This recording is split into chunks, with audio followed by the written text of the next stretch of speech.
Hi, everybody. Today we're going to talk about Jesus' resurrection and some of the evidence that we have to support it. And we're also going to talk about arguments against Jesus' resurrection presented by a couple of atheists called Paulogia and Shannon Q. And I came upon this particular video on Shannon Q's website, and I would recommend you can go to it. It's on YouTube and you can find it. And I'm also going to put a link in the description so that you can go to it directly. But they were contesting some of the minimal facts. In fact, what they did is they read Gary Habermas's minimal facts for Jesus' resurrection. And these are based on facts outside of the Bible. Mainly, and they're contesting pretty much each one. So after each one, they would say that they don't support the resurrection. And so here's what Gary Habermas's minimal facts are in a nutshell. Number one, Jesus died due to the effects of the Roman crucifixion. Paulogia and Shannon do not dispute this particular one. Number two, the disciples afterwards reported experiences that they thought were actually appearances of the risen Jesus. Now, we have multiple reports of this, and we have it not only in the New Testament very clearly by at least 8 independent authors, but we also have it by people such as Ignatius of Antioch. We also have Clement of Rome, Irenaeus, Justin Martyr, and this is all within about 150 years of Jesus' resurrection. Hegesippus also gives us a lot of other evidence. Number 3, the experiences accounted for the disciples' lives becoming thoroughly transformed, even to the point of being willing to die for their belief. A very good example of this is in the Apostle James. James the Lesser, James the Just, James the so-called brother of Jesus. He was a relative of Jesus. James had the knees that were considered very knobby. Papias reported about James. He lived starting around the year 70 AD. Papias reported on James, and so did others, such as Eusebius. And Eusebius refers to Hegesippus, and they talked a lot about James. And what they said was that when James was brought to council, he was brought to be tried, and they asked him specifically to renounce Jesus Christ as the Christ. He stood up and instead claimed it again. And others have done the same, such as Polycarp. Polycarp, when he was in the Colosseum, he, of course, called out that he was not going to renounce Jesus Christ and the divinity of Jesus. And so those are just a couple of many testimonies for Jesus. We also have people such as Pliny the Younger in his report to Trajan talking about Christians and how those who would not recant were killed and martyred. So number 4, the proclamation of Jesus' resurrection and appearances took place very early, soon after the appearances themselves. And of course, if you deny the Bible and its authenticity, which Paulogia tends to do, then you might not pay attention to what happened in the book of Acts. So in Acts of the Apostles and also all through Paul's epistles, we can see the way that the very early church was formed right after Jesus' resurrection. We could probably even start that on the road to Emmaus when Jesus met with Clopas and another disciple and explained to them how his resurrection coincided with predictions from the Old Testament, such as Isaiah 53, Psalm 22, Zechariah 12:10, that spoke of his hands and his feet being pierced for our transgressions. Now, again, those were made hundreds of years before the Persians invented the means of crucifixion as a means of persecuting people and executing them in a most horrific and shameful way. And also hundreds of years before that was perfected by the Romans. And so we have Jesus pointing that out on the road to Emmaus. Those disciples, of course, met with the other 12 disciples. The replacement also for Judas Iscariot was included, mentioned in the book of Acts. But they met and started proclaiming the word of Christ. They went out just as he had told them to do in the book of Matthew, go out to all ends of the earth and proclaim the good news. Now, this is the one I'm going to talk about more detail today because I actually don't agree with Gary Habermas, surprisingly. So James, the brother of Jesus and a skeptic before his conversion, most likely believed after he also thought that he saw the risen Christ. Now, I'm going to get into that one into much greater detail because I disagree with Gary Habermas on that particular one. And then number 6, just a few years later, Saul of Tarsus, or Paul, also became a Christian believer due to an experience he had, and he concluded that it was the appearance of Jesus to him. Now, of course, Saul had that on the road to Damascus, Syria, but he also had an appearance in Acts 23:11, where Jesus stood next to him and comforted him because of what he was going through. And so we have multiple appearances of Jesus to Saul. But let's dig into number 5, and let's listen to exactly what Paulogia and Shannon say about number 5. Okay, so this is fact number 5. I think that they match up again now. 5 and 6, two skeptics. It's most likely there's other views, but only a minority of scholars think that James was a believer before the cross. Mostly think he became a Christian after the cross, but it had to have happened between the cross and the ascension. Because here's where I disagree with Gary Habermas. I don't know if he knows this, but if you look at scholarship, it overwhelmingly points to the fact that traditionally the view of James was that James the Lesser, who was the 9th named disciple of Jesus, of the 12, he was the 9th named one, was one and the same with James the Just, who was the head of the Jerusalem temple, to whom Jesus appeared. And what I'm going to do is I'm going to go through the Bible and show you proof of that. And I'm also going to show you proof from the ancient church fathers. So I'm going to talk about quotes from people such as Papias, Hegesippus, and Eusebius that support James in this way. And these new beliefs about James, that there is a separate James or 3 James in the New Testament, come from the Protestant faith, because they believe, many of them believe, that Mary had other sons after she had Jesus. And in that, they clump James. And they ignore a number of passages, and they ignore the traditions that lasted all the way up until the 16th century. So if you go into the ancient churches, you go into places where they store relics in Rome, such as the ones representing James the Lesser with Philip in Rome, you can see that the apostle was always known to have been the same, one and the same with James the Just. And the reason I'm pointing this out, and I think it's really important, is because when he says that very few people say that James changed his mind, James didn't change his mind. James definitely was confirmed a believer. And to have this Protestant faith means that you think James the Lesser just sort of disappeared from the picture. Suddenly he's not reported at all. But that's actually not true. That's very far from the truth.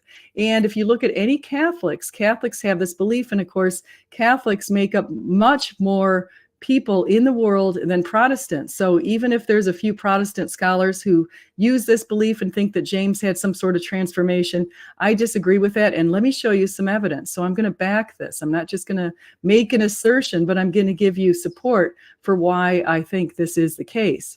So let's take a look.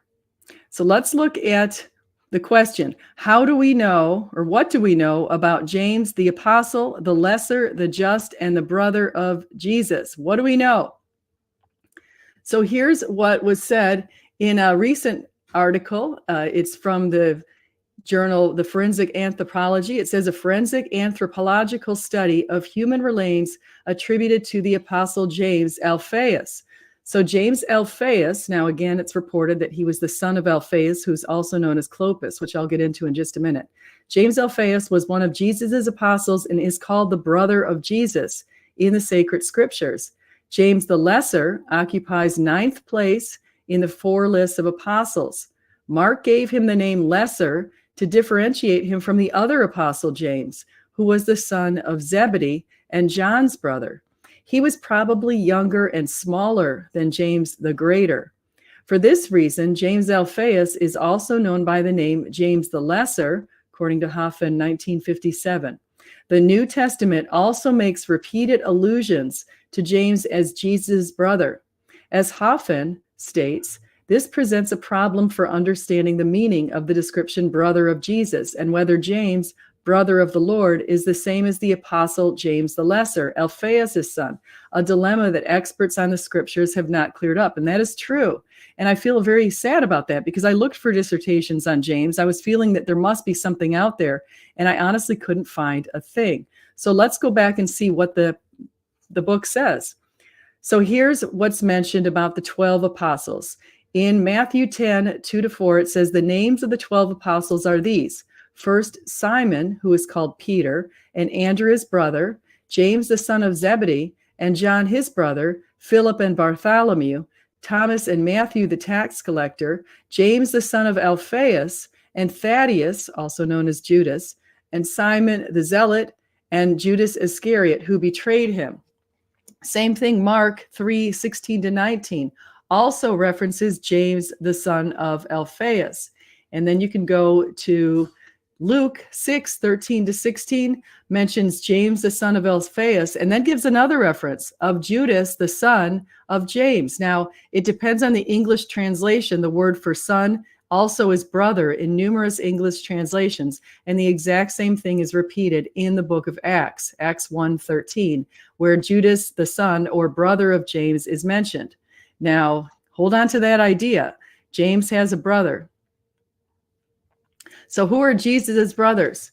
Now, you remember the points where Jesus's brothers tried to stop him, but they never name his brothers.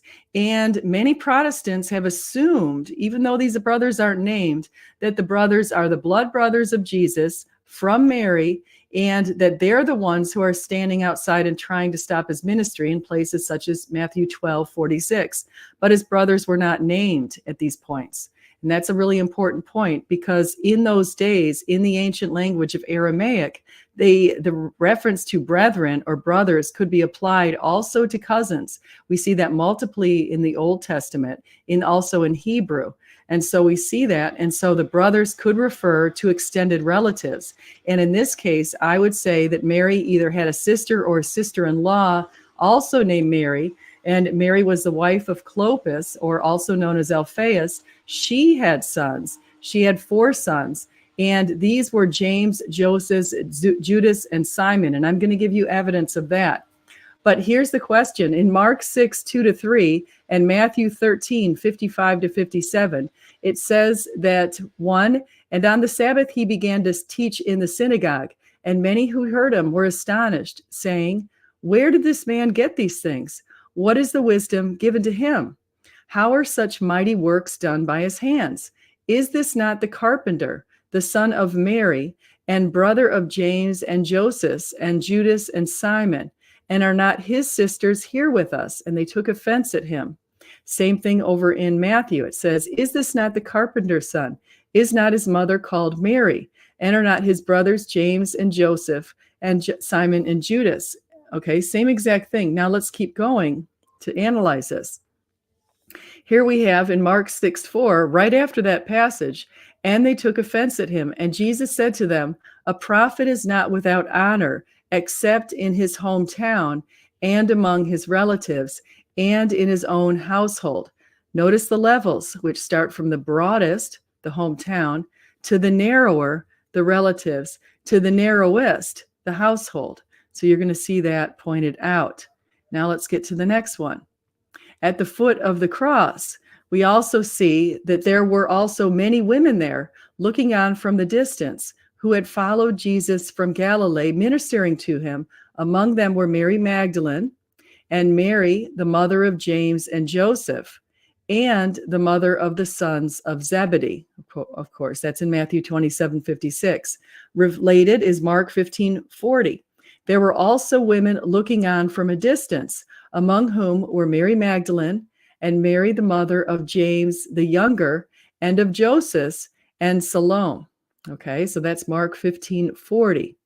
And then in John 19:24-25, it says, "So the soldiers did these things, but standing by the cross of Jesus were his mother and his mother's sister, Mary, the wife of Clopas, and Mary Magdalene." Notice that John is establishing a relationship between Mother Mary and another Mary. Now, in the Eastern traditions, they actually believe there were 3 Marys who were all daughters of Anne and different husbands from Anne, so who is Mother Mary's mother, but different husbands who, when her initial Joachim died, others came about. And so that's what they believe. Now, I'm not saying I affirm that. I'm just presenting that to you. Here's the early church. In Acts 12, 1-2, James, the brother of John and son of Zebedee, was murdered. He was beheaded with a sword. And in Acts 12, 15-17, we have the time when Peter was able to get out of the prison, and he continued knocking at the door, and they saw him and they were amazed. And he said, "Tell these things to James and to the brothers." Then he departed and went to another place. That's a reference again to James the just. And we also see that in Acts 15, 12-20. And the assembly fell silent, and they listened to Barnabas and Paul as they related what signs and wonders God had done through them among the Gentiles.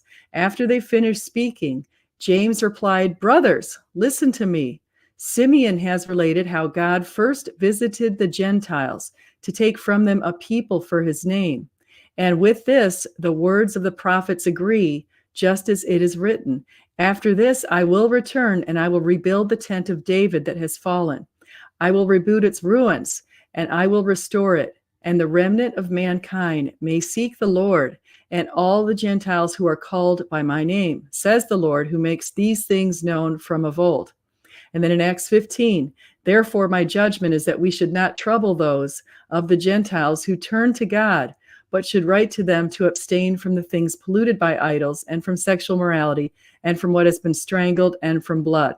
Okay, notice this. It occurred after the first James had been beheaded. Notice there's no qualifier for the name James. In other words, usually if there is a mention of a person who has a name, that when there's multiple people with the same first name, they add a qualifier, like James the Just or James the brother of Jesus. Notice now, because the other James had already been beheaded, that they can merely refer to James as James. Now let's take a look at Acts 21. Again, this follows the time, and we have again just the mention to James. When he had come to Jerusalem, and this is in Acts 21, 15-19, the brothers received us gladly.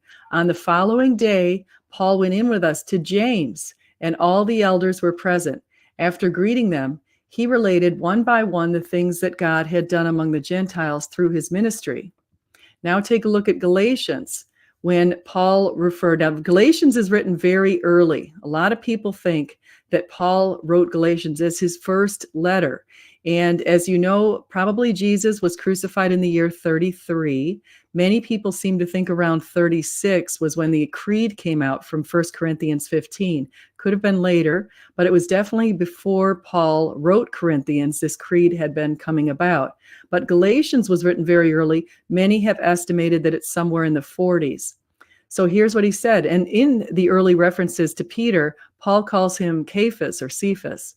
So he said, "Then after 3 years, I went up to Jerusalem to visit Cephas and remained with him 15 days. But I saw none of the other apostles except James, the Lord's brother." Now, this followed right after Paul had his Damascus Road experience. He had spent a few years right after that in Arabia. As he noted, he was probably studying and doing things like that. But as soon as he came back to meet with the apostles, he said, "I didn't see any of the other apostles." Now, there were only the 12 apostles at this point. We had the one who had replaced, I think it's Matthias, who replaced Judas, and the other 11. And of course, one of them was James, the Lord's brother, who's also James the Lesser and James the Just. Here's proof, so that the two are related. Very early on, again, very early on, when we just had the 12 apostles before we'd added the others. Galatians 2, 7-9 continues this. "On the contrary, when they saw that I had been entrusted with the gospel to the uncircumcised, just as Peter had been entrusted with the gospel to the circumcised, for he who worked through Peter for his apostolic ministry to the circumcised worked also through me for mine to the Gentiles. And when James," again, no qualifier, "and Cephas and John, who seemed to be pillars, perceived the grace that was given to me, they gave the right hand of fellowship to Barnabas and me, that we should go to the Gentiles and they to the circumcised." Again, reference to Peter's older name, Cephas. Also, we mentioned James with no qualifier. because, of course, we believe the other James, the son of Zebedee, had already been martyred. Now, in 1 Corinthians 15, we also have the reference of where Jesus appeared. First, he was buried, then he was raised on the third day, and then he appeared to Cephas, then to the 12. Then he appeared to more than 500 brothers at one time, most of whom are still alive, though some have fallen asleep. Then he appeared to James, again, no qualifier, then to all the apostles. Last of all, as to one untimely born, he appeared also to me. For I am the least of the apostles, unworthy to be called an apostle, because I persecuted the church of God. That's 1 Corinthians 15. Gary Habermas makes a pretty big deal that Bart Ehrman also says that this is pre-Pauline. Bart Ehrman gets on there on Paulogia's channel and says that, yeah, he said pre-Pauline, but he means from that probably pre the time when Pauline was martyred, in pre-Pauline writings, which he thinks could have come later. Now, Paul was martyred. He was beheaded, and we have tons of evidence of that from ancient church fathers and people like Irenaeus, also mentioned in Eusebius in his church histories. He mentioned Paul's martyrdom. He mentioned James' martyrdom. He also mentioned Peter's martyrdom and the method. Peter was crucified, Paul was beheaded, and James was pushed off of a building as a means of, unfortunately, stoning him. Then they tried to stone him. He still wasn't dead, so then they beat him with a club, unfortunately. So James had a pretty horrific ending. Here's what the early church fathers say about James, the just, the lesser. In the expositions of the sayings of the Lord, Papias of Hierapolis, who lived from 70 to 163, linked these relationships. He says Mary, the mother of James the Less, and Joseph, the wife of Alphaeus, was the sister of Mary, the mother of the Lord, whom John names of Cleopas. Okay. In fragment X of his exposition of the sayings of the Lord, Papias said, Mary, the wife of Cleophas, or Alphaeus, again, one same name, sometimes they had two names, who was the mother of James the bishop and apostle, and of Simon and Thaddeus, also known as Judas, and of one Joseph. Notice that he is giving her the motherhood. He's basically saying that Mary had a sister, and that's consistent with what we see in the other parts, in also in the Bible. I mentioned that reference a moment ago, coming from the Gospel of John. These four are found in the Gospel. James and Judas and Joseph were sons of an aunt of the Lord's. James also and John were sons of another aunt of the Lord. So that's saying actually Zebedee, his wife, was also related to Mother Mary in some way. Mary, or Jesus in some way. Mary, mother of James the Less, and Joseph, wife of Alphaeus, was the sister of Mary, the mother of the Lord, whom John names of Cleophas, either from her father or from the family of the clan, or for some other reason. Mary Salome is also called Salome, either from her husband or her village. Okay, so Mary Salome, I think that is the wife of Zebedee, if I'm not mistaken, and recall that she also was at the foot of the cross. In Eusebius's Ecclesiastical History, Book 4, Chapter 22, Eusebius referred to earlier writings by Hegesippus, who lived between 110 and 180. Hegesippus wrote some books which were unfortunately lost, most of them. He quoted him, after James the Just had suffered martyrdom for the same reason as the Lord, Simon, his cousin, the son of Clopas, was appointed bishop, whom they all proposed because he was another cousin of the Lord. Okay, so pretty important. That was referred to in the book of Ecclesiastical History. Continuing, Eusebius said, after the martyrdom of James and the conquest of Jerusalem, which immediately followed, it is said that those of the apostles and disciples of the Lord that were still living together from all directions with those that were related to the Lord according to the flesh, for the majority of them also were still alive, to take counsel as to who was worthy to succeed James.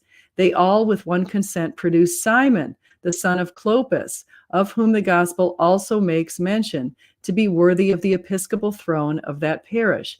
He was a cousin, as they say, of the Savior, for Hegesippus recorded that Clopas was a brother of Joseph.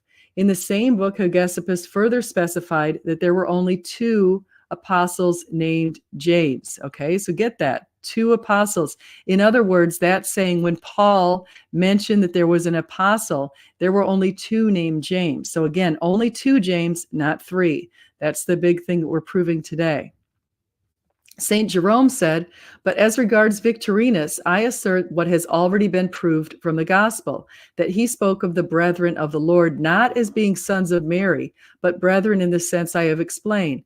That is to say, brethren in point of kinship, not by nature. We are, however, spending our strength on trifles, and leaving the fountain of truth, are following the teeny streams of opinion. Might I not array against you the whole series of ancient writers, Ignatius, Polycarp, Irenaeus, Justin Martyr, and many other apostolic and eloquent men, who against Abion, Theodotus of Byzantium, and Valentinus held these same views and wrote volumes replete with wisdom." In Book 2, Chapter 1, 4, Eusebius wrote, "The Lord, after his resurrection, imparted knowledge to James the Just and to John and Peter, and they imparted it to the rest of the apostles, and the rest of the apostles to the 70, of whom Barnabas was one. But there were 2 Jameses, one called the Just, who was thrown from the pinnacle of the temple and was beaten to death with a club by a fuller, and another who was beheaded." Very unfortunate. Now we can see some early shrines to James. Again, we can see a lot of different things.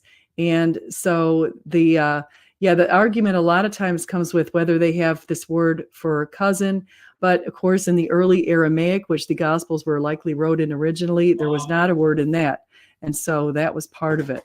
So hold on, honey, I'm on the thing. But did you? So no. So anyway, so I wanted to say hi to people in the chat. I want to say Taking Back Eden, Susan, got a lot of people in here. Impressive, the Christian Carpenter, Utopia Buster 2017, Captive Death, Slam RN. We've got lots of good people. Want to say hi to all of you. See some howdies, some good stuff. And Road Squatch. So the Greater James got killed. Yeah, the Greater James got killed in Acts 12, 1-4, I believe it was. He was unfortunately beheaded, and that's a pretty terrible thing. They think it happened around the year 44 AD. And after that, you'll notice the references to James often do not come with the qualifier of his relationship within the text. And so we can find out what happened.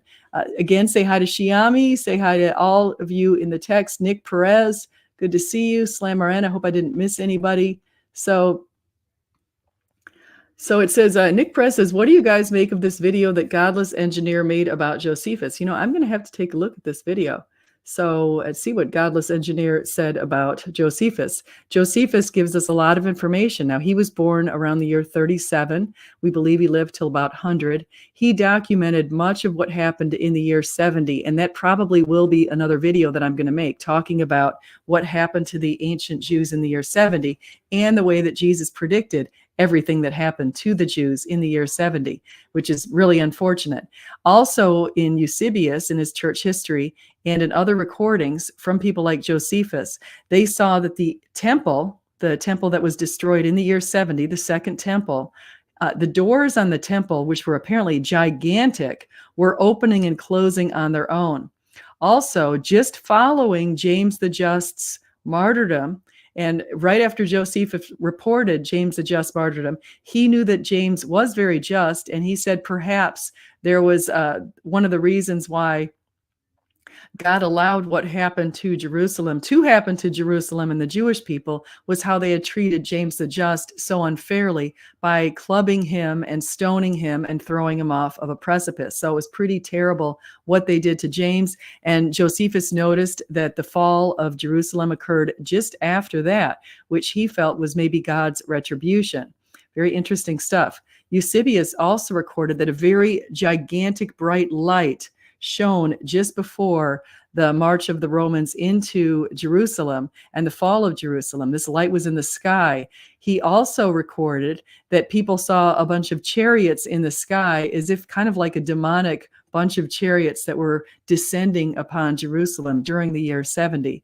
And it's kind of similar, and it reminds me of the bright light that occurred in the year 1937 all over the western part of Europe and the northern part of America. So people saw this bright light in the United States, in Canada, all through Europe. It was a light in the sky, and it had been portended by Mother Mary at Fatima. It's something really interesting that she referenced, that there would be a second war if people did not repent and do the things that she instructed. Really interesting stuff. So I started off this video talking about Paulogia. Paulogia has made a big name for himself, focused quite a bit on the resurrection. In fact, I would say most of his videos have to do with Jesus's resurrection. He seems to be fascinated by it. And so I hope you guys will say some prayers for Paulogia to help open his eyes and Shannon Q's eyes, because of course, we do believe that there are ultimate circumstances that can occur for people who reject God. And if you've already looked into all of the evidence of the resurrection, which I think Paulogia has, but he still rejects it, that's a really unfortunate way to go. And so I hope that you guys will help to open his eyes. Just to mention about hell being an eternal conscious torment and an eternal destination, I believe that is biblical, and I do believe that that occurs. And I can make commentary on hell at some point if anyone's interested. And so it says, Nick Perez, thank you for choosing. You are a true blessing. Yeah, so Nick Perez is a true blessing to family and the world. I think that's really nice. I want to say to all of you guys in the chat, I hope you're having a wonderful Friday night. I hope this is finding you well. If you have types of videos, if any of you like to come on here, I think that would be really great. And I'd like to chat with people from all different walks and all different ideas. And I also would, again, like to say hi to everybody. So you guys have a great day. And whether you eat, drink, or whatever you do, do it all for the glory of God. Thank you.